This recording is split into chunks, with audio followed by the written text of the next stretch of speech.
TV ముందుగా headlines చూద్దాం. క్షణికావేశంలో కాంగ్రెస్ పార్టీలో చేరి తప్పు చేశాం. మెదక్ ప్రజలు మమ్మల్ని క్షమించండి. 10 ఏళ్ల కేసీఆర్ పాలనలో వ్యవసాయం పండుగలా మారింది. హరీష్ రావు. రెండో పెళ్లికి క్లారిటీ ఇచ్చిన నటి రేణు దేశాయ్. శ్రీవారి భక్తులకు ఇకపై పుస్తక ప్రసాదం.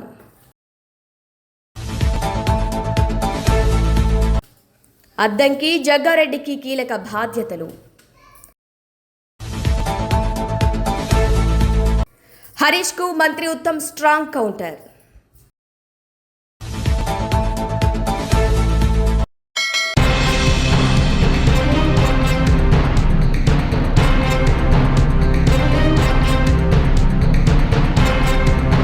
మహిళా శిశు సంక్షేమ శాఖ మహిళా సాధికారత కేంద్రం ఆధ్వర్యంలో ప్రభుత్వ జూనియర్ కళాశాల బుదేరాలో బేటీ బచావో బేటీ పడావో అవగాహన కార్యక్రమంతో పాటు మాదక ద్రవ్యాల నిర్మూలన కార్యక్రమాన్ని నిర్వహించడం జరిగింది. ఈ కార్యక్రమంలో కళాశాల ప్రిన్సిపల్ ఎస్ శ్రీనివాస్ మాట్లాడుతూ విద్యార్థులు డ్రగ్స్ కు దూరంగా ఉండాలని వివరించడం జరిగింది. సత్ప్రవర్తన కలిగిన విద్యార్థులు జీవితంలో ఉన్నత అవకాశాలను చేరుకోగలుగుతారని సూచించారు.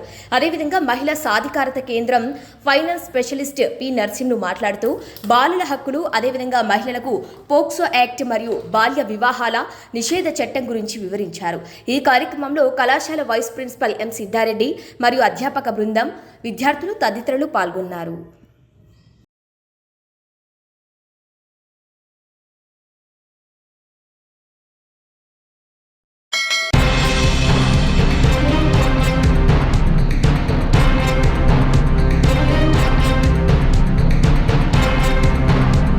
పవన్ కళ్యాణ్ మాజీ భార్య రేణు దేశాయ్ తన రెండో పెళ్లి గురించి వస్తున్న చర్చలకు తాజాగా ఓ ఇంటర్వ్యూలో స్పష్టతనిచ్చారు. రేణు దేశాయ్ మాట్లాడుతూ రెండో పెళ్లి చేసుకోవటానికి నేను మానసికంగా సిద్ధంగా ఉన్నాను, కానీ మరికొన్ని సంవత్సరాల పాటు వేచి చూడాలని నిర్ణయించుకున్నారు. నా జీవితంలో కూడా ఓ మ్యారేజ్ లైఫ్ ఉండాలని, ప్రేమ ఉండాలని కోరుకుంటున్నాను. అందుకే మళ్ళీ పెళ్లి చేసుకోవాలని నిర్ణయించుకున్నానని తెలిపారు.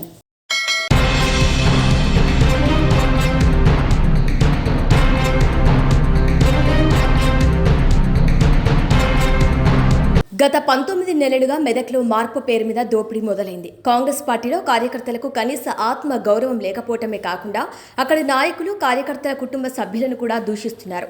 తెలంగాణ కేసీఆర్ చేతిలో ఉండటమే క్షేమమని భావించి బీఆర్ఎస్ పార్టీకి తిరిగి వచ్చామంటూ కాంగ్రెస్ పార్టీ కౌన్సిలర్ తెలిపారు. అందరికీ కూడా నమస్కారం తెలియజేసుకుంటా ఉన్నాం. మొన్న జరిగినటువంటి 2023 సాధారణ అసెంబ్లీ ఎన్నికల్లో మరి క్షణికావేశం అనాలనా లేదా చారిత్రాత్మక తప్పిదమానాలు అర్థం కావట్లేదు. సరే, కొద్ది పార్టీ ఇబ్బందుల వల్ల పార్టీని వీడిపోయి తప్పుదోవపోయినామనే ఒక భావనకు రావడం జరిగింది. మార్పు పేరు మీద మరో దోపిడీ మెదక్లో ప్రారంభమైంది. గత 19 నెలలుగా మేము అనేక రకాలుగా, నేను కానీ నరేంద్రన్న కానీ, సరే పదవుల విషయం దేవుడెరుగు, కనీసం ఆత్మగౌరవం మర్యాద కూడా లేనటువంటి పరిస్థితిని చూసినటువంటి పరిస్థితులు ఉన్నాం. మేము అక్కడ గెలిచిన 2 నెలల నుండి గెలుపు కొరకు పనిచేసేటువంటి ఏ వ్యక్తిని కూడా ఆదరించకపోగా కనీస మర్యాద గౌరవాలు లేకున్నట్టు చూసినటువంటి పరిస్థితిని మేము అనేక రకాల ఇబ్బందులు ఎదుర్కోవడం జరిగింది. మరి ముమ్మాటికి మాకు అర్థమైన విషయం ఏంటంటే, ఈ తెలంగాణ రాష్ట్రంలో మరి అప్పుడే పుట్టిన చంటిబిడ్డ తల్లి దగ్గర ఉంటే ఎంత క్షేమంగా ఉంటుందో, ముమ్మాటికి తెలంగాణ కూడా కేసీఆర్ గారి చేతుల్లో ఉంటే అంతే క్షేమంగా ఉంటుందని ఒక భావనతోని మరోసారి మేము చేసినటువంటి పొరపాటును యావత్ మెదక్ ప్రజానికి మమ్మల్ని క్షమించాలని మనస్ఫూర్తిగా వారికి కోరుకుంటూ, మరి ఈరోజు మమ్మల్ని అందరినీ కూడా ఆహ్వానించడానికి మరి సొంతింటికి తిరిగి వచ్చిన సందర్భంలో టీఆర్ఎస్ పార్టీ కుటుంబ సభ్యులందరూ కూడా పేరు పేరున మరి శిరస్సు వంచి వారికి నమస్కారాలు తెలియజేస్తూ, భవిష్యత్తులో మరి ఇక్కడ ఉన్నటువంటి టీఆర్ఎస్ పార్టీ క్యాడర్తో అందరం కూడా మెదక్ను పూర్వవైభవం దిశగా మా వంతు కృషి చేస్తామని తెలియజేస్తూ, అక్కడ అనేక రకాల అవమానాలే కాకుండా కుటుంబ సభ్యులను సైతం కూడా వారు మరి చెప్పుకోలేనటువంటి భాషలో, చెప్పుకోలేనటువంటి పదాల్లో మేము అందరం కూడా ఎదుర్కోవడం జరిగింది. కాబట్టి మెదక్ ప్రజలందరూ కూడా గమనిస్తూ ఉన్నారు. ఏది కోల్పోయారో మరి ఏదైతే కరెక్ట్ అనేది కూడా మెదక్ ప్రజలకు కూడా ఇప్పటికీ అర్థమైంది. కాబట్టి మెదక్ ప్రజానికి అందరికీ కూడా మేము శిరస్సు వంచి నమస్కారాలు తెలియజేస్తూ, మరి ఆనాడు మా వెంట ఉన్నటువంటి మెదక్ ప్రజానికానికి కూడా భవిష్యత్తులో కూడా మాతో పాటు వారి ఆశీర్వాదాలు ఉంటాయని చెప్పేసి ముమ్మాటికి మాతో పాటు కలిసి నడుస్తారని చెప్పి ఆశిస్తూ, మరి ఎవరు కాంగ్రెస్ పార్టీని వీడి ఈరోజు టీఆర్ఎస్ పార్టీ చేరుతున్న సందర్భంలో హరీష్ అన్న నాయకత్వంలో, పద్మక్క నాయకత్వంలో, మరి కేసీఆర్ గారి నాయకత్వంలో అందరం కూడా పనిచేయడం సిద్ధమైనామని ఈ సందర్భంగా తెలియజేస్తా ఉన్నాం.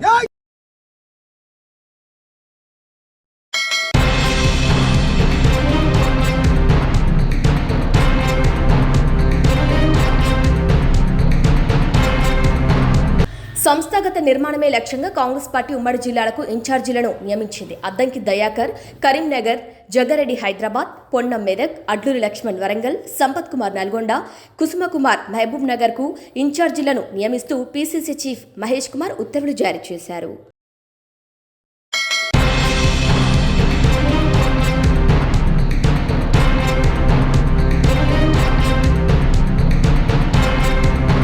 రాష్ట్రానికి హక్కుగా వచ్చే నీటిని వదులుకునే ప్రసక్తే లేదని మంత్రి పొంగులేటి శ్రీనివాసరెడ్డి తేల్చి చెప్పారు.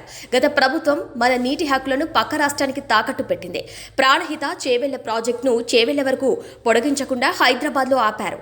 గత పాలకులు వేసిన పునాదే నేటి బనకచెర్ల ప్రాజెక్టు.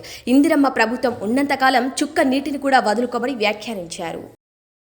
ఈ మధ్య ఎలా అవాక్కులు చవాకులు పేర్కొన్నారో చూస్తున్నారు.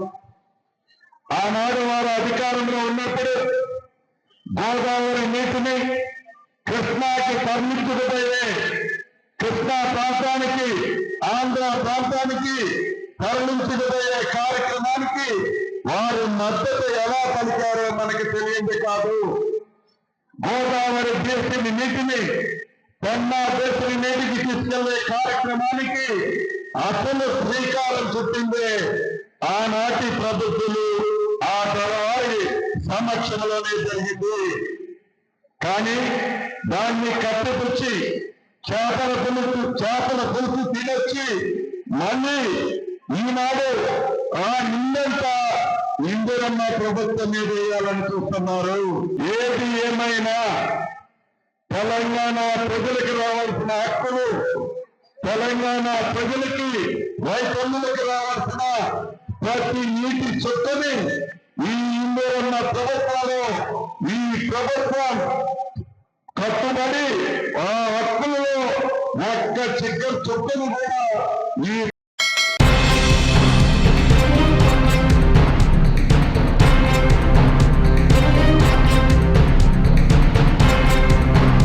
10 ఏళ్ల కేసీఆర్ పాలనలో వ్యవసాయం పండుగలా మారిందని మాజీ మంత్రి సిద్దిపేట ఎమ్మెల్యే తన్నీరు హరీష్ రావు ఉద్ఘాటించారు.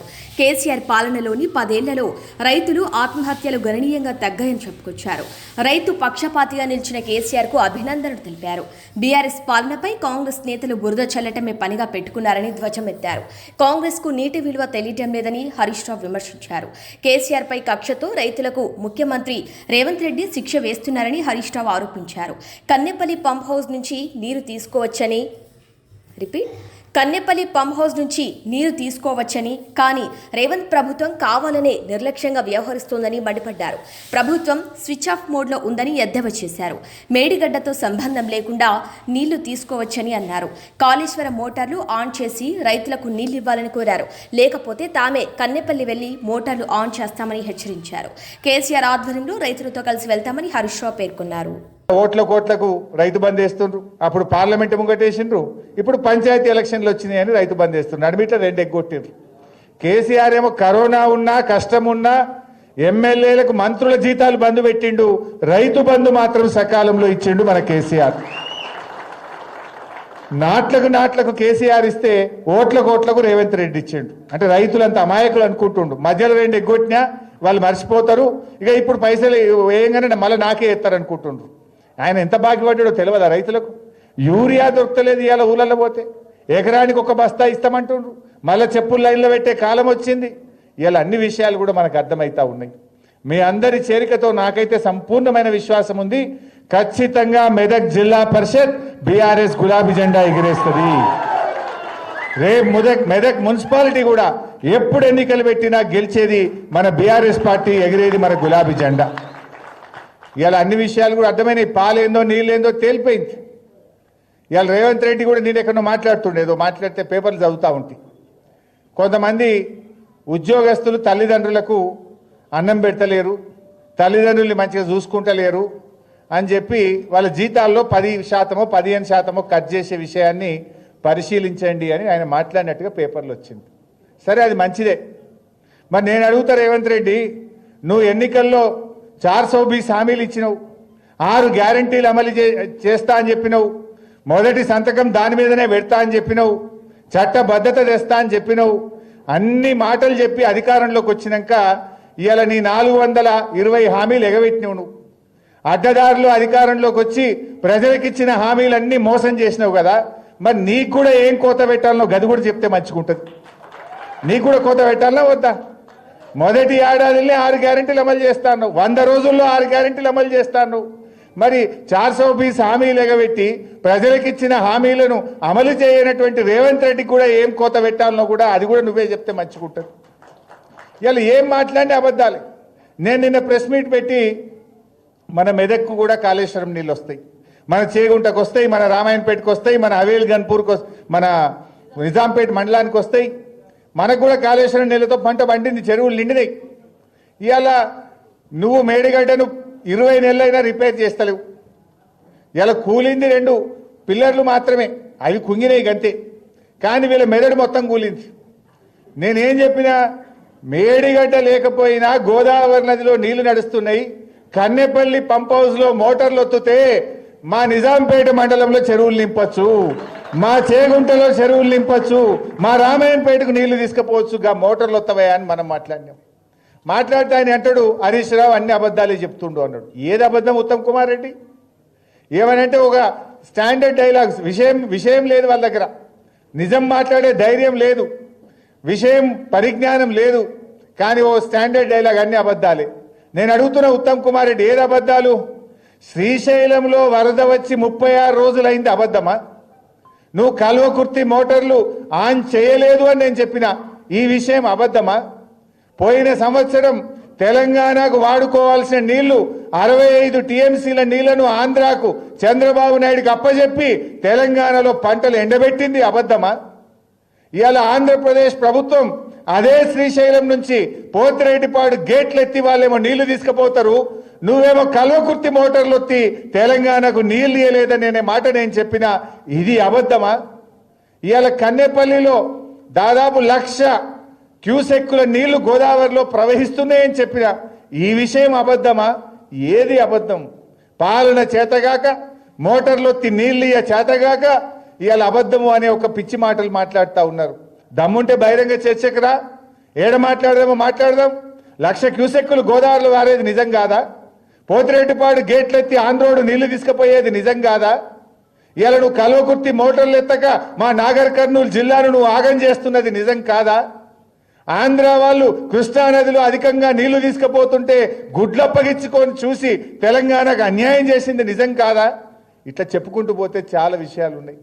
రేవంత్ పాలన ఎట్లుందంటే, నీళ్లు ఆంధ్రాకు, నిధులు ఢిల్లీకి, మూటలన్నీ ఢిల్లీకి తీసుకుపోయి అప్పచెప్తాడు. నేను పోయిండు మళ్ళా లెక్క అప్పచెప్పాలి కదా ఢిల్లీలో. నిధులేమో మూటలు ఢిల్లీకి, నీళ్ళేమో ఆంధ్రాకు. ఇంతకు మించి వీళ్ళు చేసింది ఏమన్నా ఉన్నదా? ఏ విషయంలో అభివృద్ధి సాధించారు? కేసీఆర్ కిట్టు బంద్ అయిపోయింది, దవాఖానలలో పోతే బతుకమ్మ చీరలు బంద్ అయిపోయినాయి, ఫీజు రియంబర్స్మెంట్ బంద్ అయిపోయింది. ఫీజు రియంబర్స్మెంట్ వస్తుందా? ఇలా ఏడాది అర్థం నుంచి ఒక్క పిల్లవాడికి కూడా ₹1 ఇచ్చినటువంటి పరిస్థితి లేదు ఈరోజు. ఇలా అనేకంగా చాలా సమస్యలు ఎదుర్కొంటున్నటువంటి పరిస్థితి ఉంది. అందువల్ల ఈ ప్రభుత్వానికి బుద్ధి చెప్పాలంటే మనందరం కూడా ఒకటి కావాలి. మనకు ఎప్పుడు ఎలక్షన్లు ఎప్పుడు జరిగినా ఇలా ప్రజలే చెప్తున్నారు, మనం కాదు. రోడ్డు మీద పోయి ఆటో వాడిని అడిగినా, ట్యాక్సీ వాడిని అడిగినా, ఉపాధి హామీ కూలీని అడిగినా, ఎవరిని మాట్లాడించినా మళ్ళా సార్ రావాలి, కేసీఆర్ రావాలి, బీఆర్ఎస్ గెలవాలనేటువంటి మాట ఈరోజు మాట్లాడుతూ ఉన్నారు. కానీ మనం కూడా గట్టిగా పనిచేద్దాం. ముందు ఈ లోకల్ బాడీస్లో అందరం కలిసి మన మెదక్ జిల్లా పరిషత్ను గెలిపించడం కోసం కలిసిమెలిసి అందరం పనిచేద్దాం. డెఫినెట్గా నాకు నమ్మకం ఉన్నది, మన మెదక్ జిల్లాలో, ఉమ్మడి మెదక్ జిల్లాలో 3కు 3 జిల్లా పరిషత్లు మనం గెలిచి తీరుతాం ఖచ్చితంగా. కానీ మనం కష్టపడి పనిచేద్దాం. తమ్ముళ్ళు కూడా ఈరోజు సాధారణంగా మీరు ఆహ్వానించిండ్రు, మిగతా వాళ్ళను మీరు ఇంకా అందరు కలిసి పనిచేయండి. ఇంకా కొంతమంది కూడా మాట్లాడిన నాకు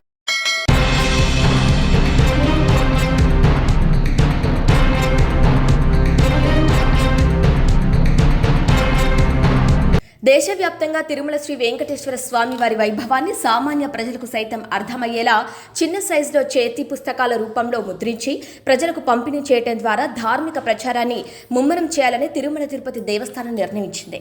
విపరీతంగా పెరిగిపోతున్న మత మార్పిడులను అరికట్టేందుకు సరికొత్త వ్యూహంతో హిందూ ధర్మ ప్రచారాన్ని సామాన్య ప్రజల వద్దకు తీసుకువెళ్లేందుకు సంకల్పించింది. శ్రీ వెంకటేశ్వర వైభవం, విష్ణు సహస్రనామం, వెంకటేశ్వర సుప్రభాతం, భజ గోవిందం, లలిత సహస్రనామం, శివస్తోత్రం, భగవద్గీత, మహనీయుల చరిత్ర తదితర హిందూ దేవులకు సంబంధించిన పురాణాలు తదితర అంశాలతో సంబంధించిన ధార్మిక పుస్తకాలను ముద్రించి వాటిని దేశవ్యాప్తంగా రాష్ట్రంలో దళితవాడలో ఉచితంగా అందరికీ పంపిణీ చేయాలని నిర్ణయించినట్లు టీటీడీ ధర్మకర్తల మండలి చైర్మన్ బిఆర్ నాయుడు వెల్లడించారు. టీటీడీకి చెందిన హిందూ ధర్మ ప్రచార పరిషత్ విభాగం ద్వారా ఈ ధార్మిక చేతి పుస్తకాలను చిన్న సైజులో భక్తులకు సౌకర్యవంతంగా ముద్రించి దేశవ్యాప్తంగా పంపిణీ చేయటమే కాకుండా తిరుమల తిరుపతిలో కూడా భక్తులకు శ్రీవారి పుస్తక ప్రసాదంగా అందజేయాలని భావిస్తున్నట్టు చెప్పారు. ఇక తిరుమలలో శ్రీవారికి దర్శనం కోసం వైకుంఠ క్యూ కాంప్లెక్స్ లో వేచి ఉండే భక్తులకు ఇలాంటి ధార్మిక చేతి పుస్తకాలను అందజేయటం చాలా ఉపయోగకరంగా ఉంటుందని, వాటిని పూర్తిగా అధ్యయనం చేసి భక్తుల్లో ఆధ్యాత్మికత పెంచేందుకు దోహదపడుతుందని భావిస్తున్నట్లు ఆయన వెల్లడించారు.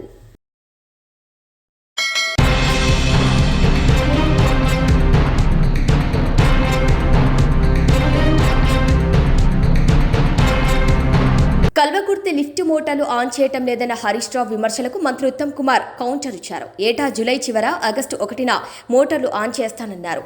ఇక గోబెల్స్ కు మించి అబద్దాలు ప్రచారం చేయటం హరీష్ రావుకు అలవాటని ధ్వజమెత్తారు.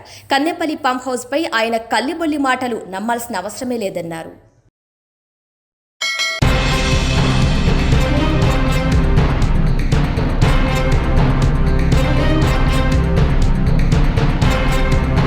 బులెటిన్ హెడ్లైన్స్ మరొకసారి.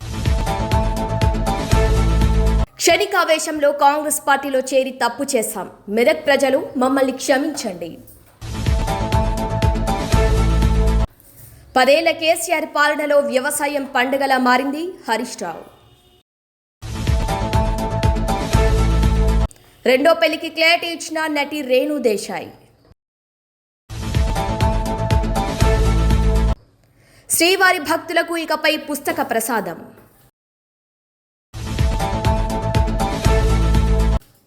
అద్దంకి జగ్గారెడ్డికి కీలక బాధ్యతలు. హరీష్ కు మంత్రి ఉత్తమ్ స్ట్రాంగ్ కౌంటర్. ఇవి వాళ్ళ బులెటిన్ అప్డేట్స్. కీప్ వాచింగ్ శ్రావ్య టీవీ.